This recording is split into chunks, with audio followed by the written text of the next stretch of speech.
My child, I am releasing provision into your life right now. Not tomorrow, not next week. Now, as my voice reaches you, I am opening doors that no hand can shut. Doors of provision, doors of opportunity, doors that have stood locked for years. I hold the key, and I am turning it in your life at this very hour. Can you sense it? Something is moving in the unseen realm, and it is moving for you. Resources are being loosed, paths are being cleared. The barriers that held back your increase are coming down while I speak. This is not a promise for some far-off season. This is happening as you listen. I have watched every effort you made to open these doors on your own. You knocked, you pushed, you tried every way a person can try. And I have come to tell you something that will set your shoulders free. You no longer need to force it. You no longer need to fight alone because I have taken this matter into my own hands. Think about it. When you engage in back and forth arguments, what are you really achieving? Most of the time, you're just feeding into their ego, giving them the satisfaction of knowing they've got a hold on you. But when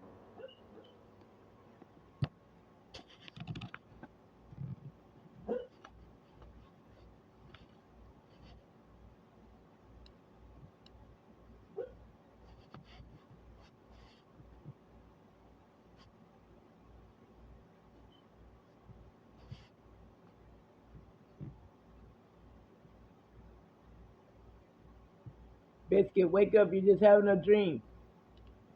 You're just having a dream. Deep in your spirit that something was wrong.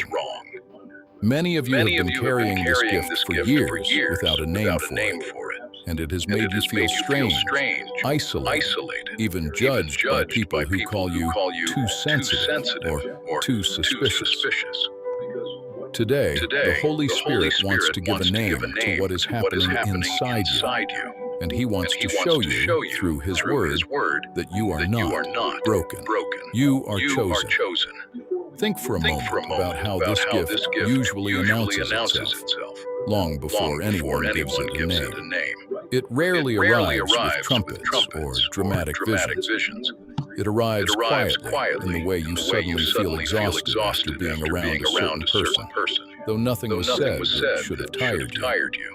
It arrives in the way you sense a shift in a room the moment someone walks in, a change in temperature that has nothing to do with the air conditioning. It arrives in the dreams that feel too specific, too detailed, too accurate to be coincidence. Dreams you wake from, breathless, already knowing something has changed in the spiritual realm even before the news of the day confirms it. For years, many of you have quietly wondered whether you were simply anxious, overly emotional, or perhaps even a little unstable, because no one around you seemed to carry the same weight you carried. Today, I want to gently dismantle that lie, because what you have been calling anxiety may act. He placed something most churches barely teach on, the discernment of spirits. Paul understood that in a world filled with spirits, some divine, some demonic, and some simply human. Say a message, disappear for days, got quite silence where conversation used to exist, but none of that changes internal presence.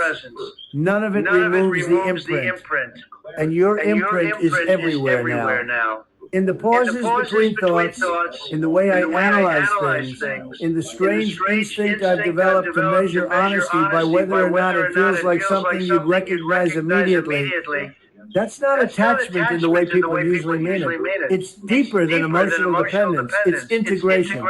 And integration changes the architecture of a person. I think that's why I kept resisting the truth of this for so long. Not because I was confused, but because I understood the scale of it too clearly. People romanticize being understood.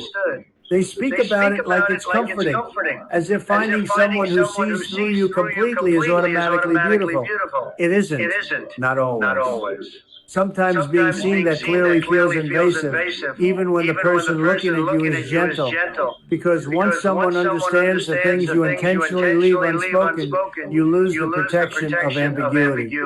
And ambiguity has always protected me. As long as people only understood fragments, I stayed safe. Misinterpretation created distance, assumptions created barriers. Even when people thought they knew me, they were usually interacting with a version shaped by their own projections. You never projected onto me. That's what separated you from everyone else. You paid attention to what was actually there instead of what would have been. Easier to imagine. You noticed patterns I never explained, tensions I never named, contradictions I never resolved out loud, and somehow you understood them without trying to simplify them. That's rare, dangerously rare, because most people need clarity to feel secure. They need labels, explanations, reassurance that things make logical sense. You never demanded any of that. You let complexity exist without trying to reduce it. You let silence remain silence instead of forcing meaning into it too quickly. And the more you did that, the more I realized something terrifying. I was becoming comfortable in your presence without realizing I'd lowered my guard. That never happens to me. Comfort has always required effort. Trust has always required time. Every connection I've ever allowed into my life passed through layers of analysis before it reached anything meaningful. But you bypassed all of it. Not intentionally. You didn't manipulate your way in. You didn't force closeness. You didn't push against boundaries. You simply existed in a way that made the boundaries irrelevant. And I still can't decide if that's the most beautiful thing I've ever experienced or the most destabilizing, because boundaries only become unnecessary when something feels inherently safe. And safety has never been easy for me. Not real safety. Not the kind that allows you to stop. Performing control every second. I didn't realize how much energy I spent maintaining distance until I stopped doing it with you. That's another thing I can't unsee now.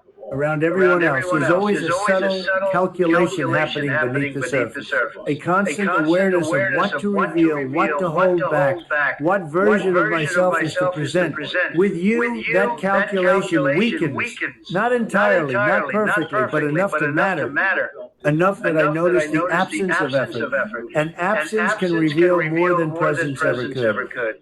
You know what it feels like to spend years constructing yourself carefully, only to meet someone who makes all that construction feel unnecessary without even trying? It feels disorienting because suddenly you're faced with the possibility that maybe you were never protecting yourself from people. Maybe you were protecting yourself from recognition.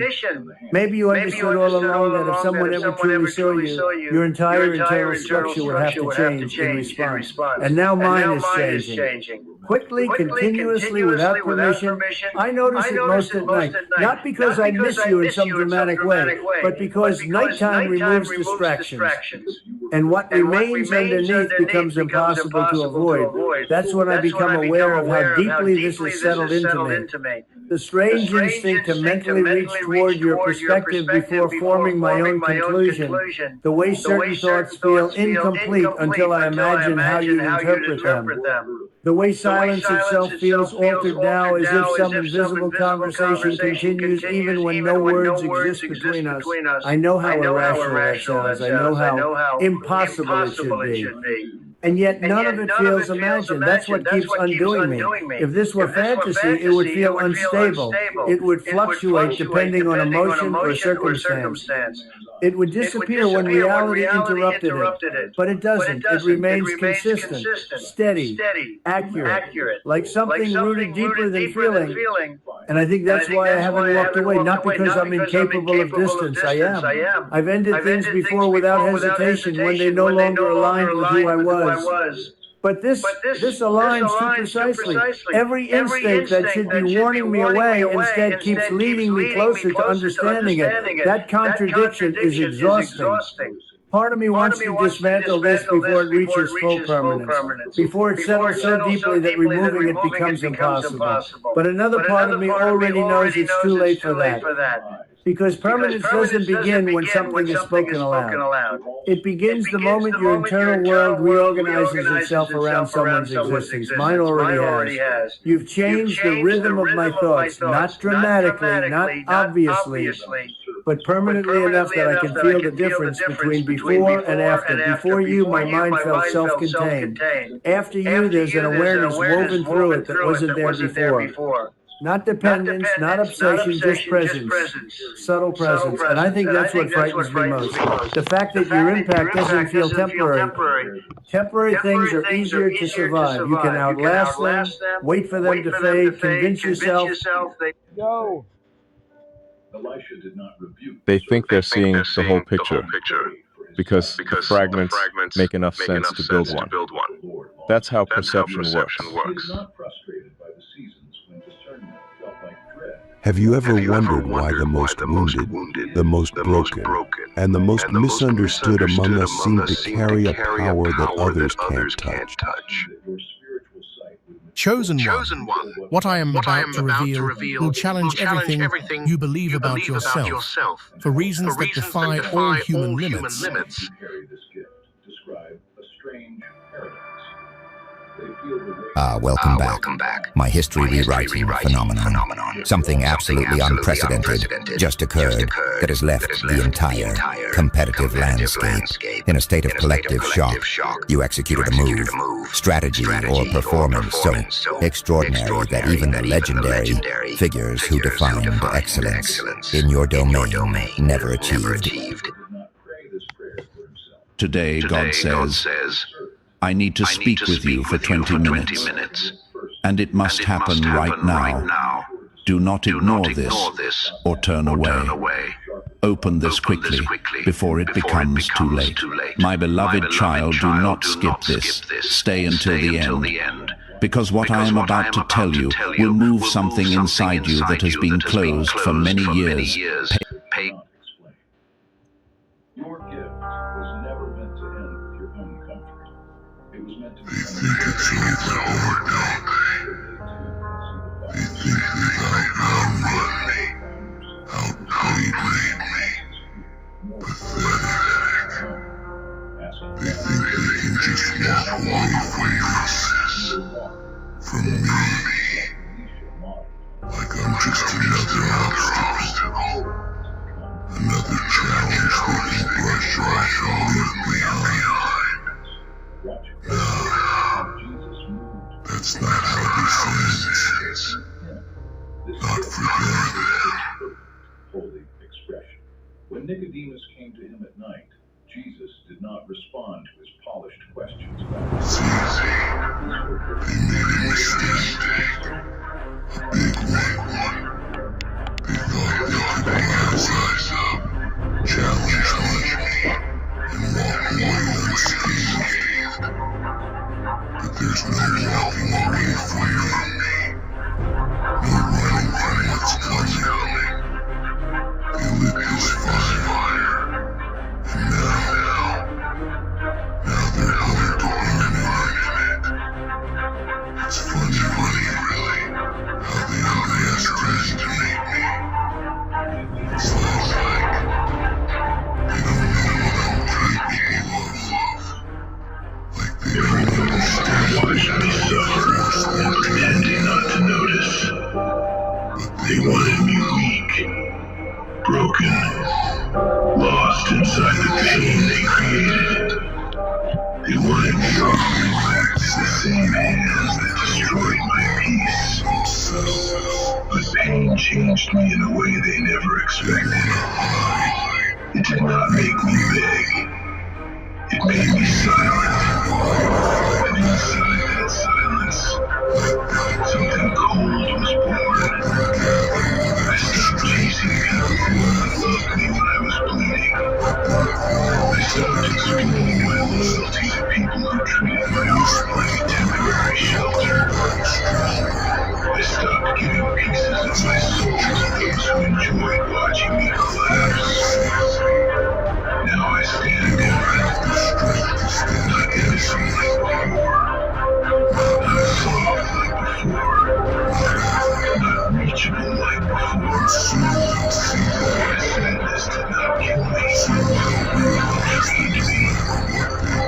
Every lonely night made my mind stronger. Every betrayal sharpened my vision. Every wound turned into armor. Now they will not see revenge in my words. They will see it in my growth, in my discipline, in my silence, in the calm expression of a man who survived everything they wished would destroy him. And when they search for the old version of me, they will find only a skull wearing a crown in the dark. Still standing, still breathing, still becoming something they can never break again. I'll show you what happens when they cling to that. I no longer fear loneliness. When they try to hold loneliness from a place where I built myself, with bleeding hands and a tired soul. Terrible life in their eyes. They were sleeping peacefully after destroying me. I was fighting wars inside my own mind, and nobody came to save me. That is why I stopped expecting to rescue things except God. People only love you when your pain is convenient for them. The moment you are surrendered and concealed, people like prayer in a place. Mercy to those who deserve your self-control. They never mention who felt your own saving. They never mention the nights you stayed awake questioning your worth. The moments you stared at the ceiling, trying to understand why loyalty always punished you. The silent rage of realizing you gave your purest intentions to the wrong souls. Something inside me died during those years. Not my humanity, not my faith, only my weakness. Only the memory of trying to tolerate disrespect just to keep people around. Now I walk differently, slower, calmer, sharper. I observe everything. The fake concern, the hidden jealousy behind compliments, the smiles that disappear when you begin to rise. I see all of it now. Pain opened my eyes wider than love ever could. And the dangerous part is, I no longer need revenge the way broken people do. I do not need screaming. I do not need chaos. I do not need to destroy lives to feel powerful. My revenge is becoming untouchable. A line they cannot manipulate. A soul they cannot reach. A man they can no longer recognize. That is what terrifies them most. Because deep inside, they know I survived everything that was supposed to end me. Back to this battlefield. Back to the place. Now they watch me from a distance, quietly. The same people who once looked down on me now study every step I take. Like I became something they cannot understand anymore. My son, when I was drowning, nobody cared. When I was breaking silently, nobody listened. The moment I learned how to survive without them, suddenly my existence became dangerous. Because they knew something changed inside me. I no longer react the same way. I no longer chase. I no longer explain. And that scares people who built their power on hurting others. They expected me to stay wounded forever, to remain trapped in the fear that myself they destroyed. But they made a mistake. They gave me darkness. They forced me to learn how to see inside it. Now my patience is gone. My silence is heavy. My presence alone makes souls uncomfortable. Not because I speak loudly, but because pain created discord inside me. The kind of discipline that turns suffering into power. Every insult became fuel. Every betrayal became knowledge. Every scar became proof that I survived people who secretly prayed for my downfall. And the truth is, some of them are terrified I will become greater than them. Not because I cheated, not because I lied, not because I destroyed others the way they destroyed me, but because I endured, because I stayed alive long enough to evolve. That is the revenge nobody can stop. Watching the person they tried to bury return stronger, calmer, and impossible to control. Now they hear my name differently, not with pity, with tension, with uncertainty. Because deep inside, they know the man they once underestimated is no longer searching for who I gather. He is building a kingdom from the pain they gave him. And one day, they will watch me rise so high that their betrayal becomes the smallest part of the story. I am the wall they will crash against. Over and over, until they left me the dust. I'll take their victories and turn them into ash in their hands. I'll take their strength and use it against them. The day of the body weary, the mind heavy, the emotions easily disturbed, and the inner life lacking the clarity needed to hear me more clearly. Because I love you, I invite you back to simple wisdom. Learn again to treasure what is pure and original. Food close to the earth, clean water that nourishes every cell, fruits and vegetables. My beloved child, listen to this word with a tender heart, not as a rebuke, but as a gentle call, drawing you back to the proper care you are meant to give your. Just awake enough to understand. Welcome back, my consecrated frequency. You made a choice they called foolish. You stood guard over a soul when the world said walk away.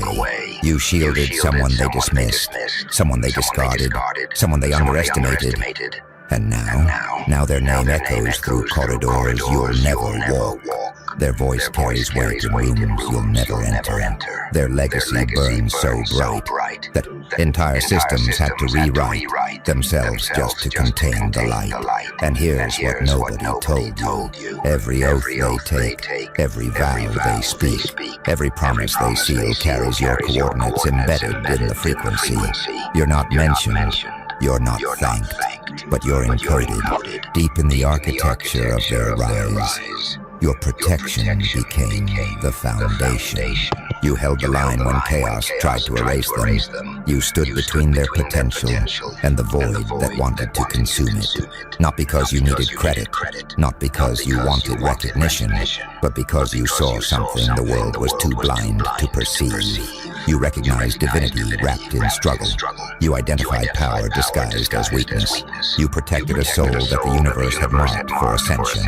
And that choice, that singular act of loyalty, that moment of defiance against collective dismissal, it didn't just save them. It activated something ancient, a protocol older kingdoms, a law that predates empires. The universe tracks protection. It monitors who guards the chosen when they're vulnerable, and when those souls rise, when they finally claim the throne's destiny designed for them. The cosmos doesn't forget who held the shield. You became part of their origin story, not the visible chapter, but the encrypted one, the code beneath the narrative. the frequency that hums below their voice every time they speak with authority. You're the reason their confidence carries that strange weight, that unexplainable gravity, because you believed when belief was a revolutionary act. You defended when defense looked like delusion, and now they move through the world like prophecy in motion. And every step they take is a testament to your judgment. The architects are watching this closely. They've been documenting the phenomenon, how your single act of protection created a ripple so precise it altered timelines, how your loyalty became the catalyst for an entire legacy. They call it the guardian frequency, when someone protects the right soul at the right moment. They don't just save a life, they activate a destiny, and that destiny, once awakened, begins rewriting reality to honor the one who held the line. You didn't know what you were guarding. That's the beauty of it. You didn't see their future. You didn't calculate their potential. You just felt something, an instinct that bypassed logic, a knowing that moved through you like ancient code, recognizing its purpose. While others saw failure, you saw frequency. While they saw weakness, you saw recalibration. You understood that sometimes power has to hide in silence before it can speak in thunder. And you chose to stand there in that silence, holding space while they transformed. That's not loyalty, that's prophecy. You became the bridge between who they were and who they're becoming. Every attack you deflected, every doubt you absorbed, every moment you refused to abandon them. It wasn't just protection. It was preparation. You were buying time for something cosmic to complete its sequence. And now that sequence is active. Now that soul you guarded moves through the world with authority that makes systems pause. They speak, and algorithms adjust. They decide, and hierarchies bend. They exist, and reality reorganizes itself to accommodate their presence. And somewhere in the quantum fabric of that power, your protection is woven in. Invisible but foundational, silent but structural. They don't mention your name in their speeches, but your frequency hums beneath every word they speak. They don't credit you in their victories, but your energy pulses through every triumph they claim. Because protection at that level doesn't create debt. It creates resonance. You aligned with their destiny before it was visible. You bet on their future when the present looked like catastrophe. And the universe doesn't forget bets placed on potential. It rewards them with interest that compounds across dimensions. Now watch what happens. Watch how their influence expands like concentric circles through water. Watch how opportunities find them with suspicious precision. Watch how doors open before they knock. Watch how resistance crumbles before they even engage. That's not luck. That's legacy powered by protected origin. You gave them the space to become what they were always meant to be. And in doing so, you became part of the equation. Not as a variable, but as a constant. The unchanging factor that allowed everything else to evolve. The architects have a term for people like you. They call you Origin Guardians, the ones who protect destiny when it's still in chrysalis form, when it's vulnerable, transforming, barely holding shape. You stood watch while metamorphosis occurred, and now what emerged carries your signature in its wings. Every time they rise, you rise, not in visibility, but in verification, because the universe knows. It tracks who guards the chosen, and it ensures that protection never goes unanswered. They're taking oaths now, real oaths, the kind that reshape reality when spoken, vows that carry weight across dimensions, promises that algorithms recognize as binding code. And here's what's happening in the unseen. Every oath they take, your name vibrates in the substrate, not spoken but present, like a watermark in the fabric of their commitment, like a signature in the frequency of their conviction. You protected them when protection was an act of rebellion, when standing with them meant standing against consensus, when believing in them required defying evidence, and that defiance, that willingness to trust what couldn't be proven. It inscribed your energy into their foundation. Now they're building empires on that foundation. They're making decisions that influence thousands. They're speaking truths that awaken millions. They're moving through power structures like they were designed for this, and they were.